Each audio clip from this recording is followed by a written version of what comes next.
Opening day for baseball has come and gone with flocks of people entering through the gates, eating hot dogs, buying scorecards, and most of all, watching baseball. And with baseball comes its many superstitions that surround the game.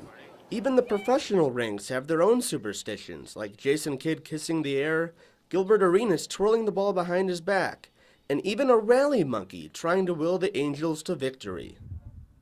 But superstitions don't merely lie in the pro ranks, they can trickle down all the way to high school. Spray painting our right index finger before every game. Like most superstitions, the one Bishop Ludden baseball players Chris Davis and Matt Weeks practice has an extraordinary story behind it.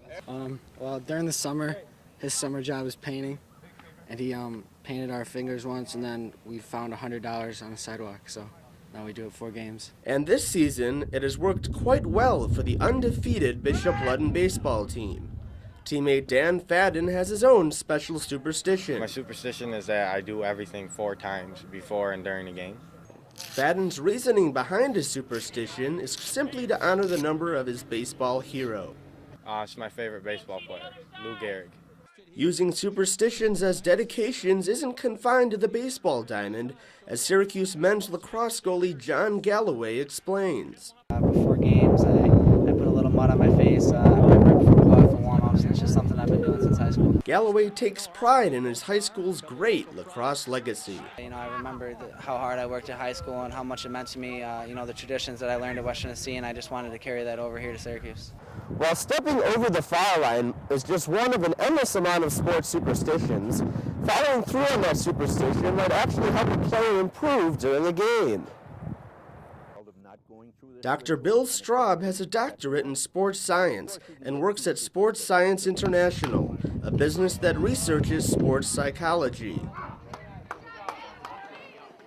I think it's ritual. I think people feel more comfortable when they're in a ritual, and they feel that this has some facilitatory effect on their performance. Dr. Straub claims that if one's mind is at ease, one can perform at an optimum level in sports. I think the superstitions do cut down on what we call pre-competitive anxiety and get the athlete in a psychological state that they can play well. In fact, the doctor has a superstition of his own. This is a stone that I used with the Ithaca boys swim team at Ithaca High School, and we used it as a bonding agent. Every player has one of these, and we had a little visualization, and what it signifies really is the camaraderie between us. Athletes seem to agree with Dr. Straub's findings that superstitions can serve as a calming effect and help players mentally perform in games, whether it's women's lacrosse. You gotta just go into a game good, like with a good mind frame, or else you're just not gonna do well, whether it's because of a superstition or because of what happened before the game. Or softball. I'd say it's almost kind of like an OCD thing, I like having things in a particular way, so as long as I have my red ball, I'm set for the game. Superstitions have unique meanings and purposes that will keep them as mental fixtures in a wide spectrum of sports. Kevin Wallace, NCC News.